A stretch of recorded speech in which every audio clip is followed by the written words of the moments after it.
ಮಾನ್ಯ ಅಧ್ಯಕ್ಷರೇ, ಈಗಾಗಲೇ ಮಾನ್ಯ ಸಚಿವರು ಉತ್ತರವನ್ನು ಒದಗಿಸಿದ್ದಾರೆ. ಆದರೆ ಇಲ್ಲಿ ಏನಾಗಿದೆ ಅಂದರೆ ಇದೊಂದು ಭಾಳ ಪ್ರಮುಖವಾದಂಥ ರಸ್ತೆ ವಿಜಯಪುರದಲ್ಲಿ. ಈಗಾಗಲೇ 17/9/2010 ಸುಮಾರು 30 ಮೀಟರ್ ರಸ್ತೆ ಮಾಡಬೇಕಂತೇಳಿ ಅರ್ಧ ಭಾಗ ಏನಾಗಿದೆ ಅಧ್ಯಕ್ಷರೇ, ಇವತ್ತು ಬಸವೇಶ್ವರ ವೃತ್ತದಿಂದ ಶಿವಾಜಿ ವೃತ್ತದವರೆಗೆ ರಸ್ತೆ ಈಗಾಗಲೇ ಅಭಿವೃದ್ಧಿ ಆಗಿದೆ ಅಧ್ಯಕ್ಷರೇ.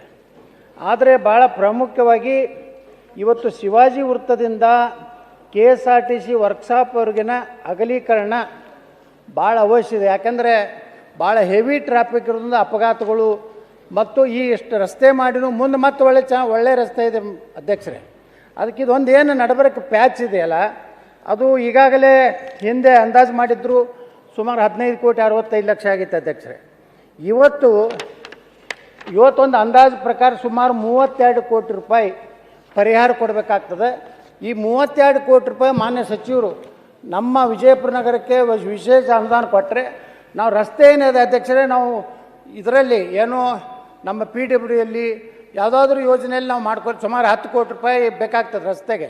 ಅದಕ್ಕೆ ಮಾನ್ಯ ಸಚಿವರಲ್ಲಿ ನಂದು ಅಷ್ಟೇ ವಿನಂತಿ, ಈ ಒಂದು ರಸ್ತೆ ಅಗಲೀಕರಣ 2 ಕಡೆ ಉಳಿದಿದೆ. ಒಂದು ಪೊಲೀಸ್ ವರಿಷ್ಠಾಧಿಕಾರಿ ಕಚೇರಿ ಇರುವಂಥದ್ದು ಮತ್ತು ಶಿವಾಜಿ ಸರ್ಕಲ್ನಿಂದ ಈ KSRTC 2ನೇ ಒಂದೇನು ಬಸ್ ನಿಲ್ದಾಣ ಆಗಿದೆ. ದಯವಿಟ್ಟು ಮಂತ್ರಿಗಳು ಆರ್ಥಿಕ ಇಲಾಖೆ ಹೆಸರು ಹೇಳಿ ತಾವು ಇದನ್ನು ನಿರಾಕರಿಸಬಾರ್ದು. 32 ಕೋಟಿ ರೂಪಾಯಿ ಕೊಡ್ಬೇಕಂತೇಳಿ ವಿನಂತಿ ಮಾಡ್ಕೊತೀವಿ.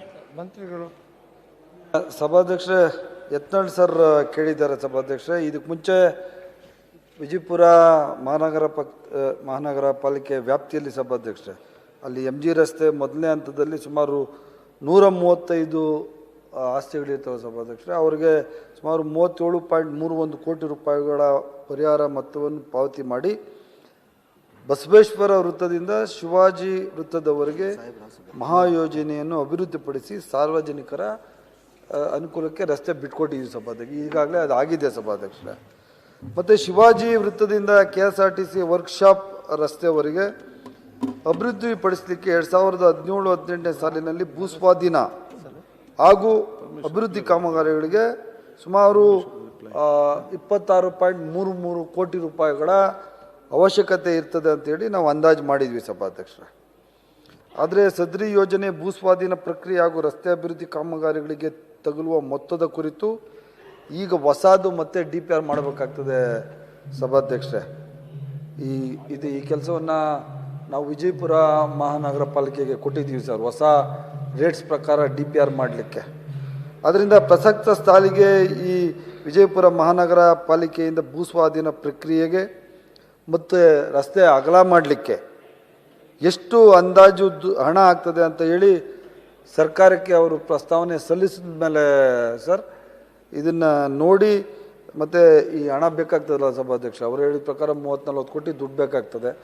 ಈ ಫೈನಾನ್ಸ್ಗೆ ಕೇಳಿ, ಮಾನ್ಯ ಮುಖ್ಯಮಂತ್ರಿಗಳು ಸಹ ಕೇಳಿ, ಮತ್ತು ಜಿಲ್ಲಾ ಉಸ್ತುವಾರಿ ಸಚಿವರು ಕೇಳಿ, ಮಾನ್ಯ ಯತ್ನಾಳ್ ಸಾಹೇಬರು ಜೊತೆಲಿ ಕರ್ಕೊಂಡು ಈ ರಸ್ತೆಗೆ ದುಡ್ಡು ಬೇಕಾಗ್ತದೆ, ಇದು ಕೊಡಿ ಅಂತ ಹೇಳಿ ನಾನು ದುಡ್ಡು ಕೊಡಿಸ್ಲಿಕ್ಕೆ ಪ್ರಯತ್ನ ಪಟ್ಟು ಈ ರಸ್ತೆಯನ್ನು ಅವ್ರು ಏನು ಹೇಳಿದ್ದಾರೆ ಅದು ಮಾಡಿಕೊಡ್ಲಿಕ್ಕೆ ನಾನು ಮಾತಾಡ್ತೀನಿ ಸಭಾಧ್ಯಕ್ಷ.